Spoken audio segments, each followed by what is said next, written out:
begin to see a landmark. Now, landmark is not just the building, but landmark also means densest activity, and also means the dense fabric. So this is perhaps the way in which you develop urban structure in your mind. You can start, experimenting on yourself, take your area and start making drawings, and you will draw some of this, drawings based on very close to what this model is talking about.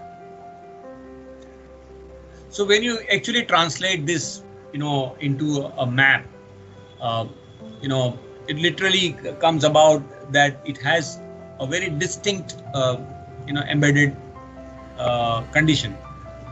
So what you see on the top are a very generic drawings, but on the bottom you will see specific diagrams.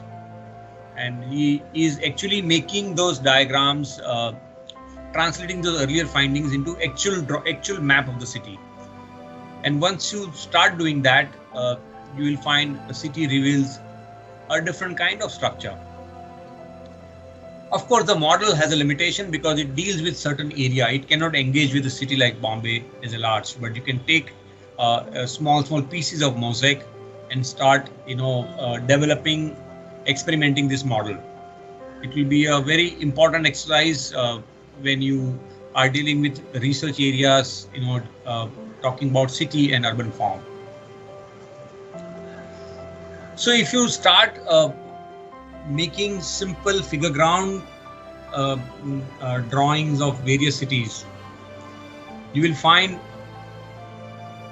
different structure, different kind of fabric formation. And this is a basic fundamentals of urban theories to establish the relationship of figure ground.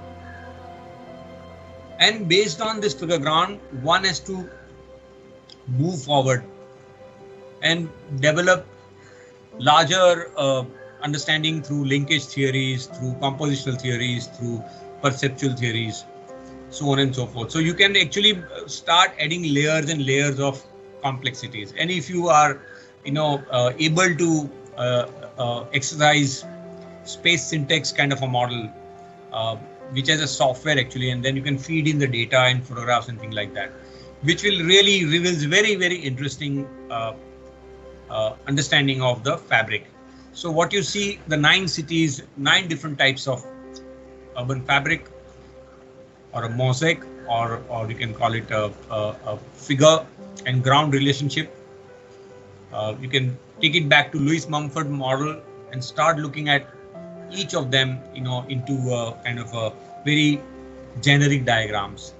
And these diagrams will reveal very specific characteristics of each cities. And this is a perhaps way in which you start, representing cities. Thank you.